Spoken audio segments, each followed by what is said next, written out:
"You should have been more careful," the gynecologist said, peeling off her blue latex gloves after I told her about my sexual assault that had happened a week ago.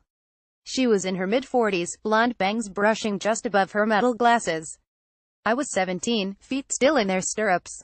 I see this all the time," she said inside, referring to the number of women who come through her office telling her of their histories with sexual assault.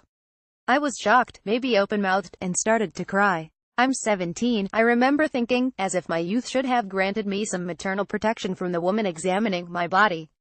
My mother was out of town, I was afraid to tell my friends, and I had needed this doctor to tell me that it would be okay, that this wasn't my fault, or to at least refrain from making judgments and comments about what I should have done as if I had choice." The gynecologist rolled her eyes, seemingly exhausted at my naivety. "Put your clothes on and come pay," she said before walking out of the room, leaving the door swinging. Surviving sexual assault is difficult enough when 33% of women who are raped contemplate suicide and 13% actually attempt to take their lives, according to RAINN, the largest anti-sexual violence organization in the United States. Many survivors of sexual assault experience depression, hopelessness, and PTSD, and the last thing they need is to be further interrogated, shamed, or blamed for their sexual assaults by their gynecologist, the very people entrusted with their care.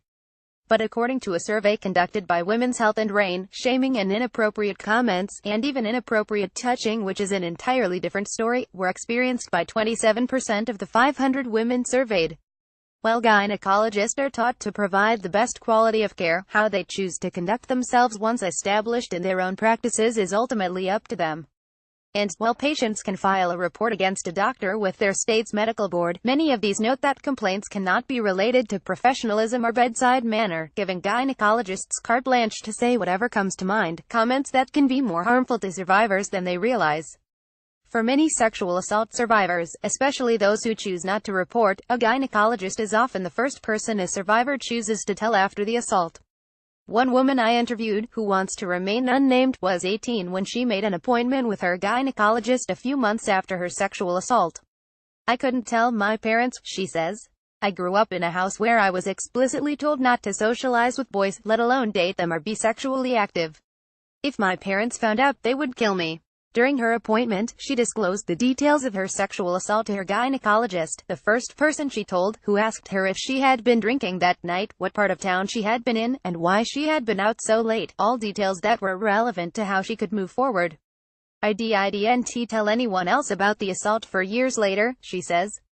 "At a time when I already felt hopeless, when I felt like no one would ever value me again, I needed her not to question me, but to believe and support me."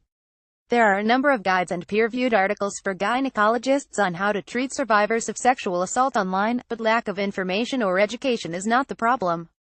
The problem is that doctors and gynecologists are too comfortable, protected under the authority of their schooling, their pressed white coats, and can ultimately choose to say whatever they want, despite their comments being potentially harmful or deadly for sexual assault survivors who may be contemplating suicide.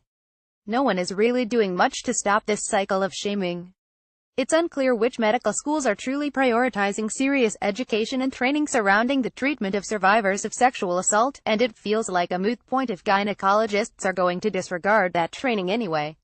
When we, in America, still live in a highly saturated rape culture, even talking about survivor shaming feels like an uphill battle. But while it's understood that gynecologists are not expected to duel as counselors or psychologists, their choices in how they care for a patient undoubtedly play a role in the healing process of sexual assault survivors. When every 98 seconds an American is estimated to be sexually assaulted, gynecologists need to be proactive in ensuring that they are supporting, not shaming, survivors of sexual assault now.